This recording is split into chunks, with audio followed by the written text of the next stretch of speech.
All right, now let's bring the conversation back here to Nigeria and head to Kaduna State, where the former governor of Kaduna State, Nasir El-Rufai, has filed a fundamental rights suit at the Federal High Court in Kaduna against the State House of Assembly on Wednesday. Now, this comes after Kaduna State House of Assembly claimed in a probe report that El-Rufai's 8-year administration allegedly siphoned 423 billion naira, leaving the state with huge debt liabilities. The former governor asked the court to declare the report of the Assembly's probe null and void, as it was not given the opportunity of a fair hearing over the allegations leveled against him and his administration by the Assembly's ad hoc committee. Now, joining us is legal practitioner, managing partner at Crescent Cradle Attorneys, Samson Onuche. Good morning, and thanks for joining us. Good morning. Thank you for having me on the program this morning. All right. Interesting turn of events there in Kaduna State. Let's get your reactions first of all. From what of course is in the news so far. The governor challenging the House of Assembly and of course saying that he wasn't given a fair hearing. Did you expect that this would happen, and does he have a point? Now, ordinarily, you would expect that a situation like this will occur because of what has transpired in the State House of Assembly when it comes to the probe of the former governor. Now, the root of the issue came out of the frustration that the state government was saying concerning the lack of money or the lack of finance to go into capital projects in Kaduna State. Now, when this investigation was actually about to start, the House of Assembly was of the opinion that about $587 million and also 85 billion and also a liability of 111 contractual liabilities are some of the liabilities that is hanging on the state. And investigation was set in and by the State House of Assembly, and it actually revealed that a particular sum was credited to being taken by the former governor. Now, when you set up, the House of Assembly has the power to set up such committee under Section 128 of the Constitution of the Federal Republic of Nigeria.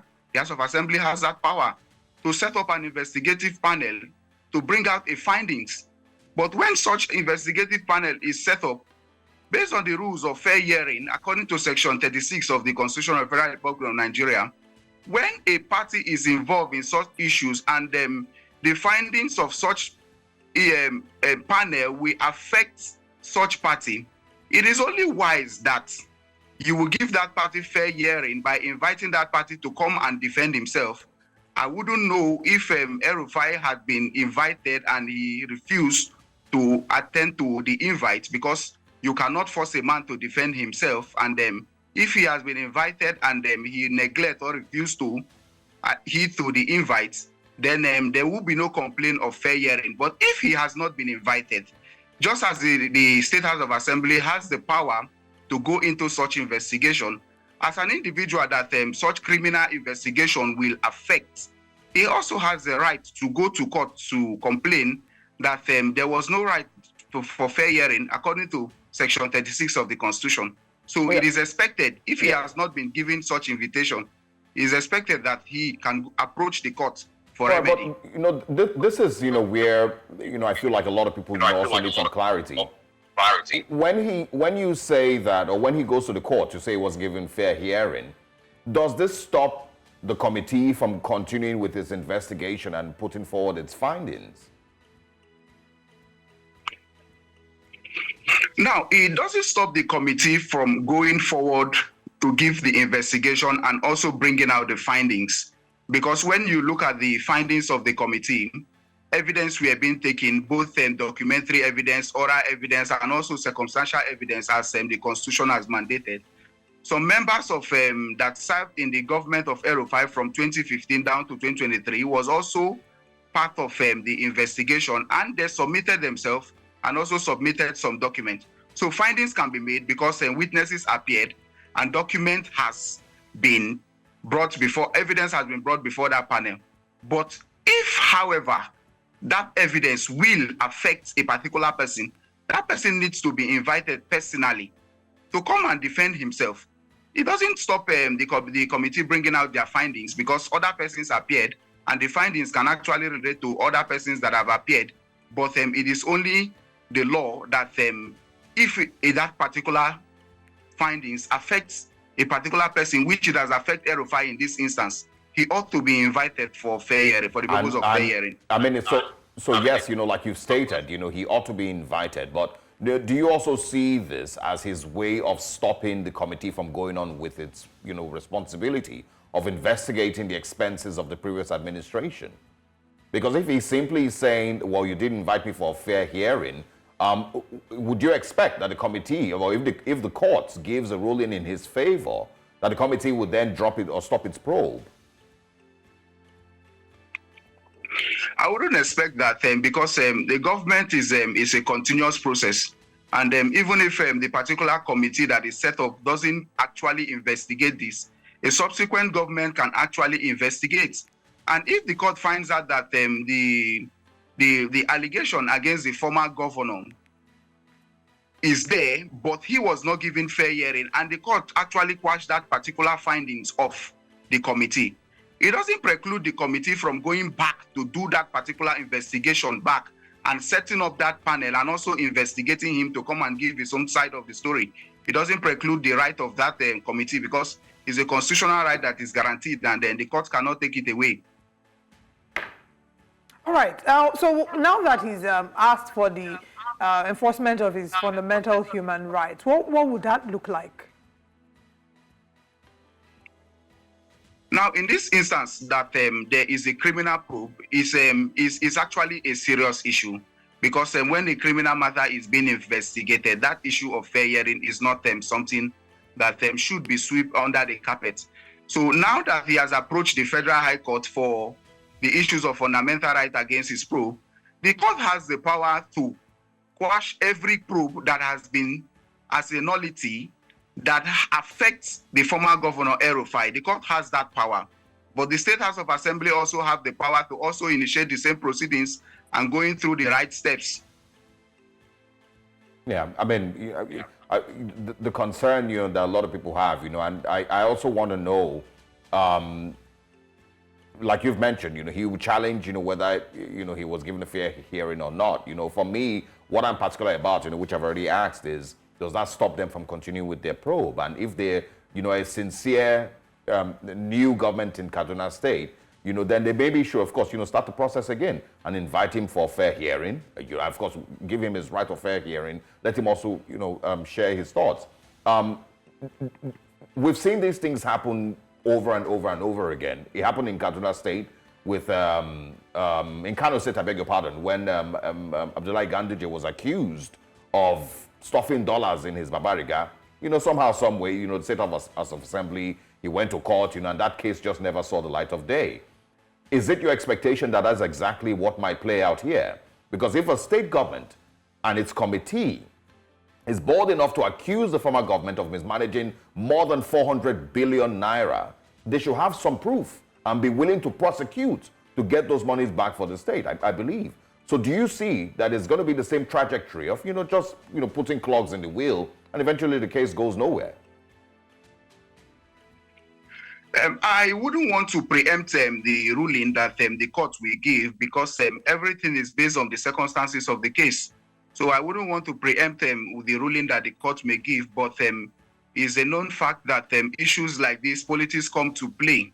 And then when you look at it, the government has a right to investigate, but we have seen a lot of situations whereby we see a lot of politics come into play in this kind of issues, and then we see a lot of them that has been swept over the carpet for some time now.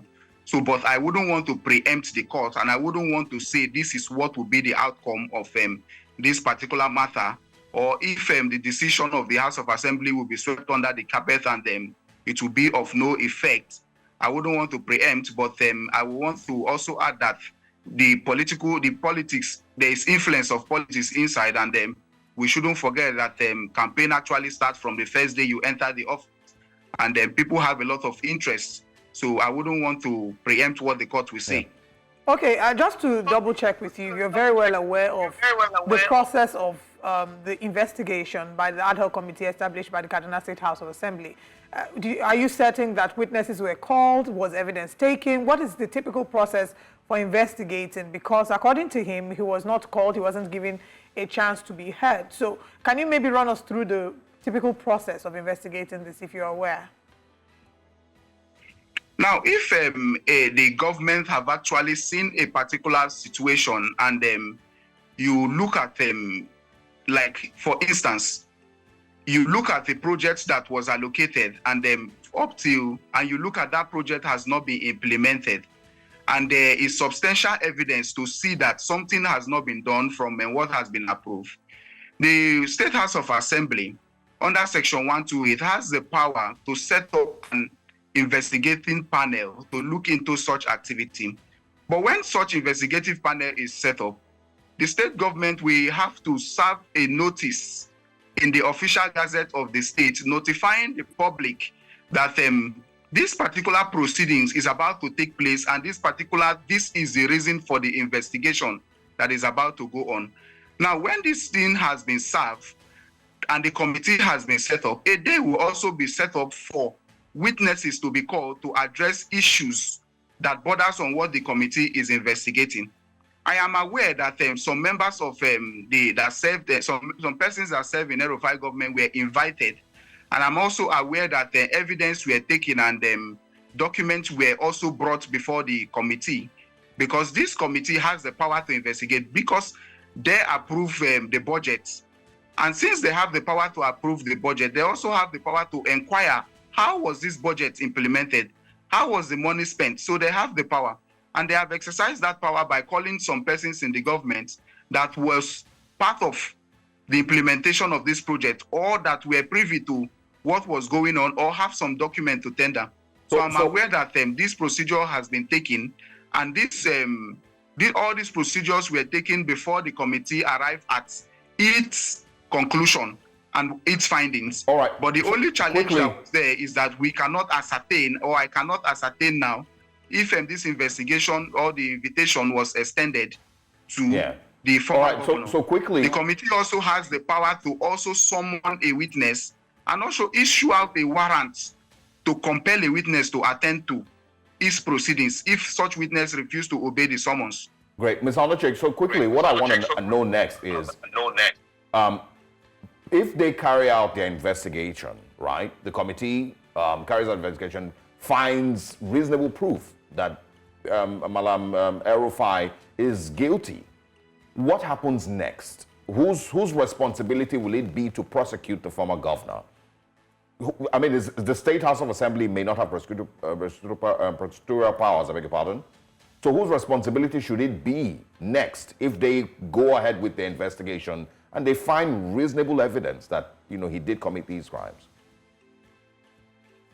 Now, the power to investigate them is an oversight function of the legislative arm of the government that the State House of Assembly has exercised. Now, if the committee has its findings, the committee does not have the power to prosecute. Rather, they will refer it to the appropriate authority that has the power to prosecute. And we have the Economic and Financial Crimes Commission when it has to do with issues that has to do with economic and financial crimes.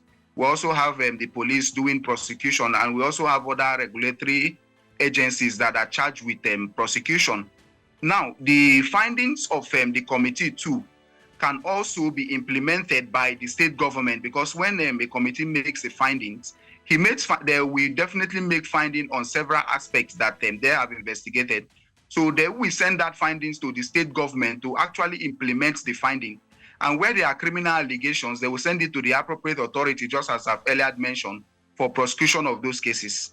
All right. Whilst we await the ruling of the court regarding his fundamental human right, I know you did mention something about politics at play.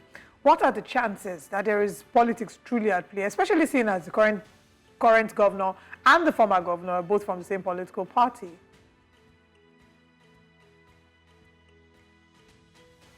Is that the challenge we are having is that each time an investigation comes up like this, to to a lot of people, it looks like there is a political undertone that is there. But it is actually the right thing to do, to investigate when we look at it like a wrong has actually been done. But this power to investigate has been abused over the years by a lot of authority and government in Nigeria.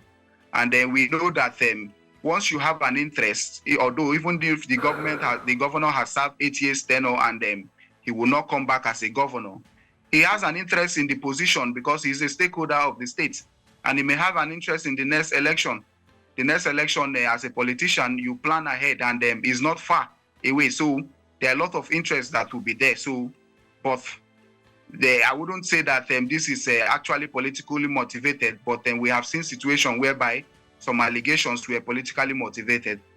Yeah, all right.